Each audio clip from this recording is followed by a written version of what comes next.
പാകിസ്ഥാനിൽ ട്രെയിൻ തട്ടിയെടുത്ത് 100-ലധികം പേരെ ബന്ദികളാക്കി വിഘടനവാദികൾ. ഏറ്റുമുട്ടലിൽ 6 സുരക്ഷാ ഉദ്യോഗസ്ഥർ കൊല്ലപ്പെട്ടു.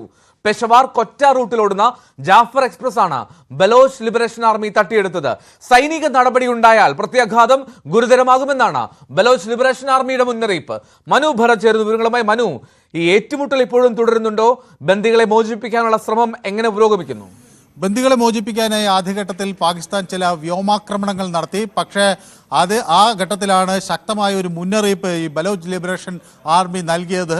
തുടർന്നും ആക്രമണം നടന്നാൽ ആളുകളെ, തീവണ്ടിയിലുള്ള 100ഓളം ആളുകളെ ഉടൻ തന്നെ വധിക്കും എന്ന് അവർ വ്യക്തമാക്കിയിട്ടുണ്ട്. ഈ സാഹചര്യത്തിൽ താൽക്കാലികമായി ഒരു ഏറ്റുമുട്ടലിലേക്ക് പോകണ്ട എന്ന നിലപാട് സൈന്യം എടുക്കുന്നു. അവരുമായി ആശയവിനിമയം നടത്താനുള്ള ഒരു ശ്രമം ആരംഭിച്ചിട്ടുണ്ട് എന്നാണ് വ്യക്തമാകുന്നത്. ഏതായാലും ബലോച്ച് ആർമി, ലിബറേഷൻ ആർമി ഈ ശക്തമായ ഒരു നിലപാട് തന്നെ സ്വീകരിച്ചിരിക്കുന്നു. ഈ 450-ലധികം യാത്രക്കാർ ആ തീവണ്ടിയിൽ, ജാഫർ എക്സ്പ്രസിൽ ഉണ്ട് എന്നാണ് പ്രാഥമികമായി ലഭിക്കുന്ന വിവരം. ഏതായാലും സ്ത്രീകളെയും കുട്ടികളെയും തങ്ങൾ മോചിപ്പിച്ചിട്ടുണ്ട് എന്നാണ് BLA വ്യക്തമാക്കുന്നത്. BLAയും അവരുടെ ഈ മജീദ് ബ്രിഗേഡ് എന്ന് പറയുന്ന സംഘവും STOS എന്ന സംഘവും ഫത്തേഹ് സ്ക്വാഡും സംയുക്തമായാണ് ഈ ഓപ്പറേഷൻ നടത്തിയിരിക്കുന്നത്.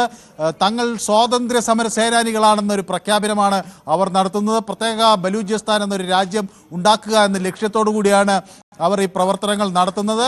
കഴിഞ്ഞ നവംബർ 26-ന് സമാനമായ നവംബറിൽ ഇതുപോലെ ഒരു ചാവേർ സ്ഫോടനം അവർ നടത്തുകയും അതിൽ 62 ആളുകൾക്ക് പരിക്കേൽക്കുകയും 24 ആളുകൾ കൊല്ലപ്പെടുകയും ഒക്കെ ചെയ്യുന്ന ഒരു സാഹചര്യമുണ്ട്. അതുകൊണ്ട് വളരെ കരുതലോടുകൂടിയാണ് ഇപ്പോൾ ഈ ഘട്ടത്തിൽ പാകിസ്ഥാൻ ഇടപെടലുകൾ നടത്തുന്നത്. ഈ ആളുകളെ മോചിപ്പിക്കാൻ കഴിയും എന്നാണ് അവിടുത്തെ പ്രാദേശിക ഭരണകൂടം വ്യക്തമാക്കുന്നത്. റൈറ്റ്. പാകിസ്ഥാനിൽ ട്രെയിൻ തട്ടിയെടുത്ത് ബലോച്ച് ലിബറേഷൻ ആർമിയുടെ ശ്രമം, അത് ഇപ്പോൾ ബന്ദികളെ മോചിപ്പിക്കാനുള്ള ദൗത്യം തുടരുകയാണ്. ഇപ്പോൾ ആശയവിനിമയം നടത്തുക എന്നുള്ള പ്രഥമ ശ്രമമാണ് ഇപ്പോൾ നടത്തിക്കൊണ്ടിരിക്കുന്നത് സൈന്യം. മനു ഭരതാണ് വിവരങ്ങൾ നൽകിയത്.